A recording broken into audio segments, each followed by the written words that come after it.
This is on assignment.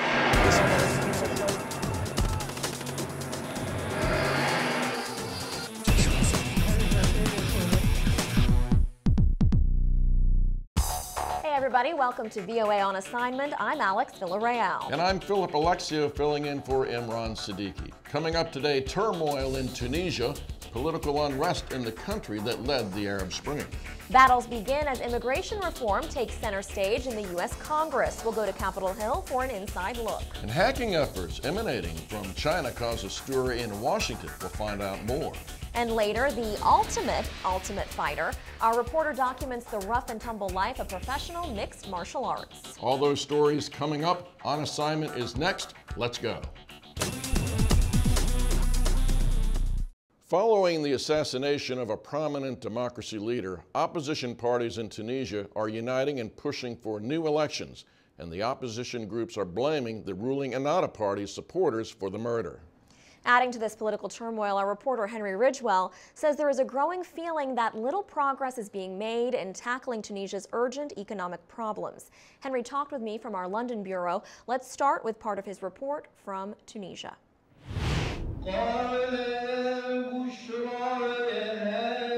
Friday prayers at the Al Zaytuna Mosque in Tunis. For centuries, this site has been a centre for Islamic scholarship.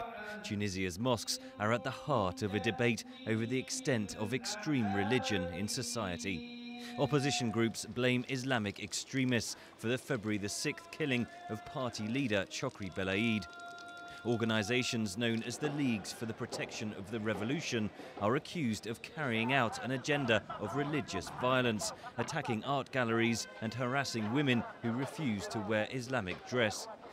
Henry, this resurgence of political unrest in Tunisia, are we on the brink of another revolution?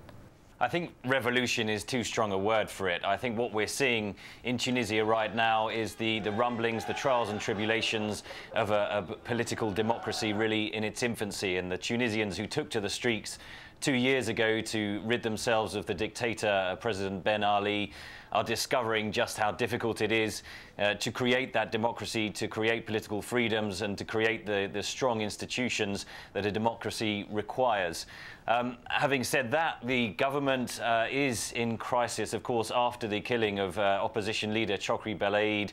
As we know, the Prime Minister resigned earlier this week, having failed to form a government of technocrats as he wanted. Now, you spent time in Tunisia. Your reporting was filed from there. How visible is this political instability in day-to-day life?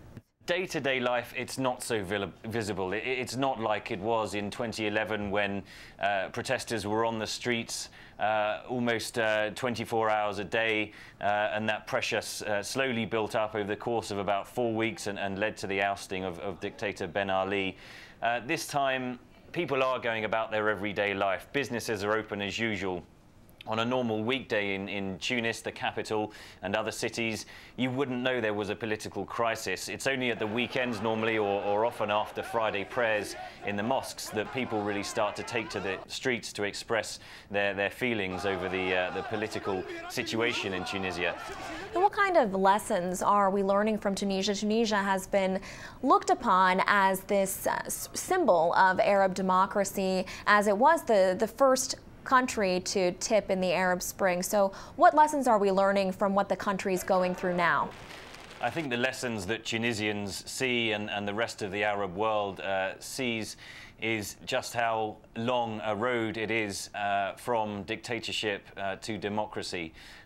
There was, of course, elation across the Arab world when Tunisia managed to rid itself of former President Ben Ali, who had been in power since 1987.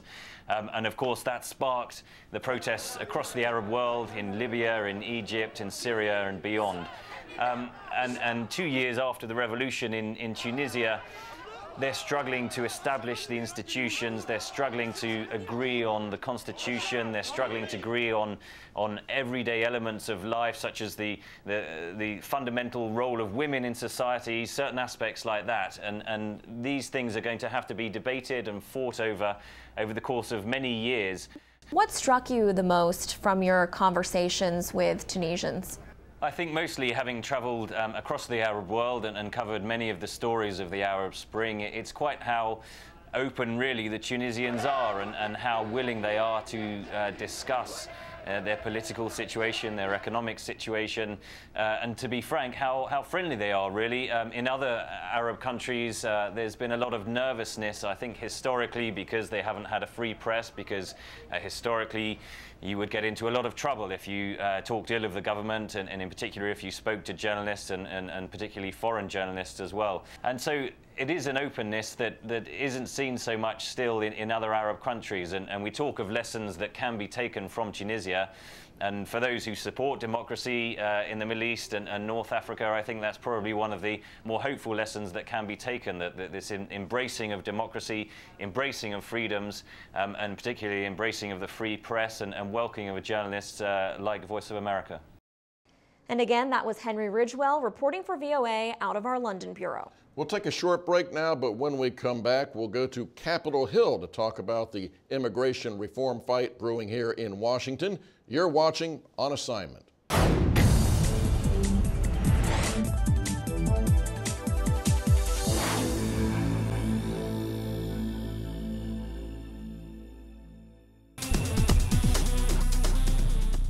U.S. immigration reform is a long-standing and controversial issue here in the country and in Washington, and the debate has returned to center stage now. Lawmakers are engaged in delicate, closed-door negotiations now to craft some comprehensive bipartisan legislation.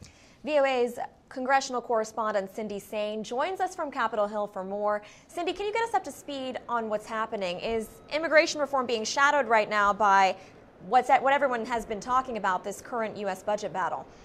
Well, Alex and Philip, actually it is to a certain degree, and you would think even more, but over here on Capitol Hill, there are not really many talks going on. With sequestration, these automatic spending cuts about to happen within actually hours, there's not much action. There's no negotiations going on at the moment. But there was some action at the White House on Tuesday when President Barack Obama invited two Republican senators, Senator John McCain of Arizona and Senator Lindsey Graham of South Carolina, over the White House to talk about immigration. And afterwards, the senators emerged saying they were very upbeat, the talks were positive, and they said they were reassured that the president is committed to getting immigration reform done this year. Well, Cindy, how has President Obama's re-election affected the immigration reform timetable? It has certainly given it a tremendous boost. President Obama won a big majority of the Hispanic vote, I think close to 70%. So after that, there's been a lot of soul searching among Republicans saying we also need to change our rhetoric and our policies on immigration. Senator Marco Rubio, who is a Cuban American himself, has been active, and this bipartisan group of senators who have come out with a statement of principles saying, okay, we need border security, but we also need to do something to give a legal status to the estimated 11 million immigrants, undocumented immigrants who are here now. And Cindy, we've seen so many divisions between Republicans and Democrats recently on so many different issues, but in terms of immigration reform, what do they agree that reform should accomplish? Well, they all agree that there is a need for border security, and they agree that employers who willingly employ undocumented immigrants should receive even stricter punishments. Those are things that they agree on. They agree on, as I said, that there should be a legal status for the undocumented immigrants who are already here and hardworking people just trying to support their families. Where we get into the disagreements are that Democrats, most of them, want a clear path to citizenship for the immigrants who are already here, whereas some Republicans say no to citizenship, yes to a legal status. So that path to citizenship is one of the sticking points, and although they appear to be much closer now, there's still some obstacles, I believe, to come.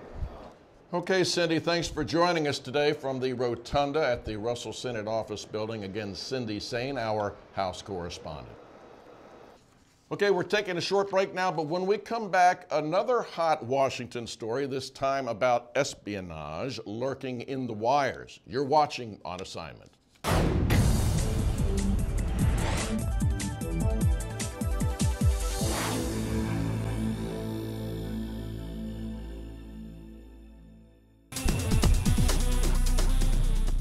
A U.S. cybersecurity company says Chinese hackers backed by Beijing are conducting sophisticated cyber attacks against American businesses and the U.S. government. The company Mandiant says it has tracked scores of hacker attacks to Shanghai. It says the hackers have stolen massive amounts of data from U.S. organizations, from financial firms to aerospace companies. VOA has been following these cyber attack stories, and I spoke with reporter Carla Babb about it. Let's take a look. From its location just outside Washington, the cybersecurity firm Mandiant has tracked scores of cyber attacks to hackers operating near this Shanghai military building. Mandiant Chief Security Officer Richard Baitlick says the Chinese government directly supports the extensive cyber spy team. The name of the game for this group is theft. They're not there to destroy data. They're not there to alter data. From what we've seen, they're there to take it and bring it back to China. Carla Babb, in speaking with the security expert over at Mandiant, what was it that he told you that these hackers typically use the information for? What do they do with it? Well, that's an interesting question, because what they can do with it is pretty much as far as your imagination can take you. I mean, think of all the things that are connected to the internet that you can have access to via the internet. Mandiant says the group it calls APT-1 has stolen massive amounts of data from 141 organizations, mostly in the United States, ranging from financial companies to aerospace businesses. They could damage electrical grids. They could disrupt traffic in the air. They could, I mean, think of all the passwords that you have. The financial systems could be completely invaded. It just really never ends.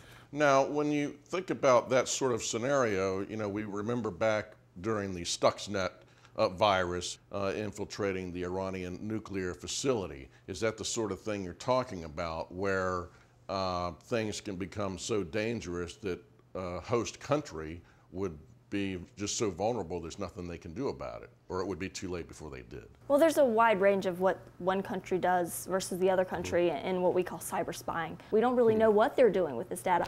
Anthony Cordesman, a defense analyst at the Center for Strategic and International Studies, says if true, China is conducting a dangerous experiment. To either cripple or seriously injure the infrastructure, the basic way in which power, water, all of the things that are affected by the internet that are accessible from the outside that make our economy work. China's foreign ministry rejects the accusations. Internet hacking attacks are an international problem that should be resolved on the basis of mutual trust and respect and international cooperation.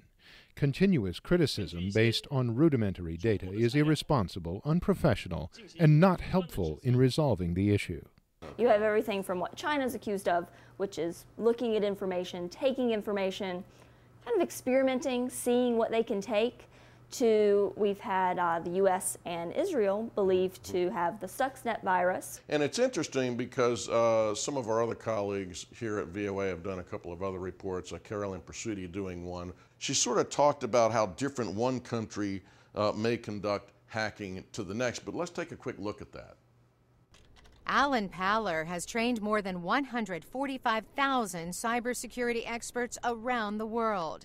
He says more than 100 countries are involved in cyber espionage. China's noisier, meaning their techniques are often easier to find. So they get caught a lot, and so you read a lot of stories about them. But the Russians are just as prolific and much more clandestine.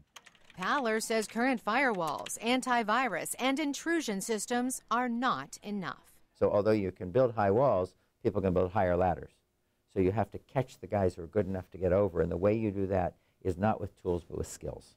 And right now the media companies have not focused on this as a skill area. They figure they'll hire somebody after it happens. So what does that really say about hacking overall? Nowhere and no one is safe from cyber spying. I mean, it's not just China. There are dozens of countries doing this every day. And our thanks to VOA's Carla Babb for the background on that story. Well, our next report comes to us from Tala Hadavi of VOA's Persian News Network, PNN. Tala went inside the world of ultimate fighting to produce a documentary about mixed martial arts fighter Reza Mad Dog Madadi, who, like Tala, is an Iranian from Sweden.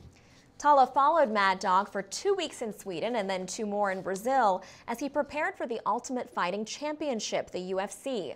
Along the way, Tala got to know Madadi pretty well, and her documentary offers a glimpse into the life of a pro fighter whose personal story is as compelling as his time in the ring. Check it out. رضا مددی 34 سالمه تهران نارمک به دنیا آمدم تا 12-13 سالگی خونک زندگی میکردیم و از اون بعد اومدم سوئد.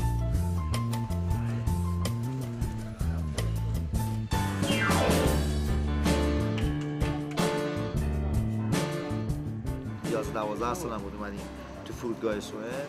یه بچه پناهنده با لباسای پاره پوره اونجا نشسته بودم. من روز انقدر خجالت کشیدم، انقدر شرمنده بودم، همجوری اصلا دلم نمیخواست سرمو بالا کنم. یا گفتم خدا میشه یه روز، یعنی مثلا من هر وقت تو این کشور میام با مثلا با افتخار بیام اونجا. این جور چیزا مثلا به من خیلی هدف میده، به من خیلی پشت کار میده.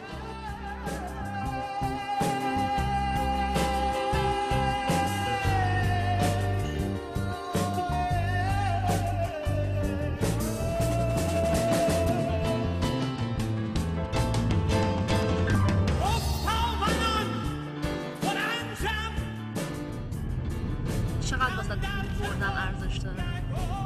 از زندگیمو سر این گذاشتم. من تمرین نمی‌کنم که، نمیخوام برم مسابقه بدم که 4 نفر بگن دمش کمی UFC فایتره. من اگه می‌خواستم مثلا نظر دیگه غیر از برد داشتم، حرف مادرمو گوش می‌کردم، این تمام جوانای ایرانی می‌رفتن دندون پزشک می‌شدن و دکتر مهندس می‌شدن. ولی الان رفتم این سگی زخمی هر روز سر صورتم پاره پوره و نمیدونم. واقعا هر مسابقه برای تو تصمیم میگیری برای مسیر زندگی. I contacted a few friends and they were all like, a few of them said you should talk to Reza Madadi. And I met with him and I did a 4.5-minute feature on him. And I right away had a feeling that this is a guy that deserves to have his story told. And so I kind of followed him for the next 1.5 years. And then when he made it to the UFC, which is the best league in the world in this sport, I contacted him. So I traveled to Sweden for 2 weeks and then we went to Brazil, which was actually where he had his next fight. Yeah, so we traveled for 4 weeks together and I really got to know him. And now I have a 1-hour documentary about him. So what's interesting is that this guy was an immigrant who moved to Sweden when he was 13 years old, and then he had a lot of crisis in his life. Tell us a little bit about that. Yeah, so Reza actually grew up without a father. His mother was 40 years older than him. He's the 9th kid in the family. And it was very hard for him to come as a 13-year-old child to Sweden and sort of adapt, because already he was, formed somewhat into the Persian culture. And with Sweden being so different, it was hard for him to adapt. He's a devout Muslim, and I think he had a hard time maybe adjusting to the liberal country. And so, yeah, I think the sport of MMA really saved him, and he talks about that in the documentary. He really got a chance to focus on his sport, 3-4 hours a day, and that's where he spent most of his time instead of being on the streets or at school or hanging out with some of the wrong friends that he had chosen. He talks about that in the documentary too, and also some of the mental things helped him, the psychological of like discipline and things like that helped him in his sort of some of the better choices that he made in his life. Tell us a little bit about how you were able to pull it off, because you shot, wrote, and directed this documentary, and it was 40 hours of footage, if I'm correct. Yes. And here we have, what is this? This is a stack of your. This is a stack of your interviews. This is the transcription of the entire 40 hours. Okay. So one of the, this was the biggest project that I've ever done. And one of the things that I made a good decision now looking back was that every time I would come back at night after shooting all day, I would digitize it. And so I would really archive it really well, where I would put day 1 and then all the elements of that day. And you can see that actually here. And that really helped me in staying organized. So when I came back to the States to start sort of transcribing and start thinking about writing the story, I was very organized and it was very easy for me to find everything. And yeah, I shot it all by myself. So, there are some audio problems. For instance, in Brazil, One morning, the first morning we got there, we were both jet lagged, so we got to the hotel in the morning, and I knocked on his door at 7 a.m.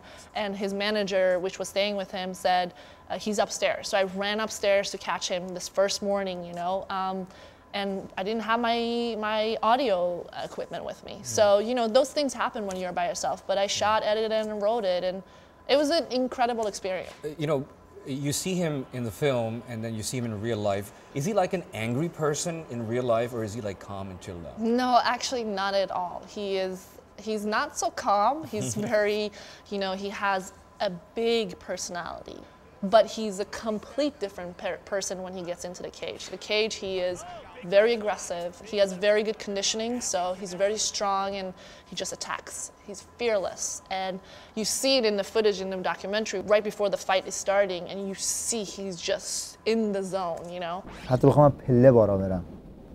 پله ها.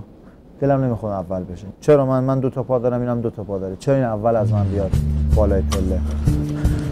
I was in the locker room with him filming before the fight, and he's a complete different person. Did you get a chance to fight him?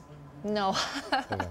And I think I'm happy about that. Okay, I probably I'm would sure. be pretty beat up. But tell me something. How was the response from your audience for him and for yourself? Actually, it's been really interesting because immediately when we aired it on January 18th on PNN, immediately I got messages, multiple hundreds of messages. I think I've personally gotten close to 300 messages of young Iranian men usually that just felt like they've been so inspired by the story. And I've been in touch with Reza, and he's told me that it's been a really incredible response to the film, but I was just at home in Sweden, and I met him, and he said, Tala, like, look, I've gotten probably more than 5,000 messages on my, and private messages on my Facebook where people have said, thank you, changed my life. You know, some people said, you know, they were drug addicts, they were involved with really wrong things, and now they're not going to do it because they feel so inspired by the story. So it's really a very rewarding sort of end to something that I've worked pretty hard on.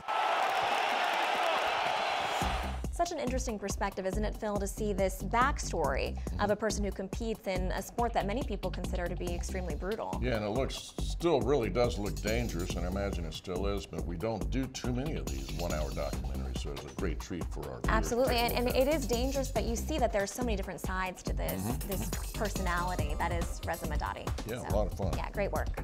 All right, well, next week we're going to be talking with our Pentagon correspondent about the coming drawdown of U.S. troops in Afghanistan and his recent trip there, so don't miss that. And also, our reporter meets up with a 15-year-old scientist who invented a new and better test for pancreatic cancer. Thank you so much for coming along with us on assignment today. Check us out anytime at voanews.com and on Facebook and YouTube.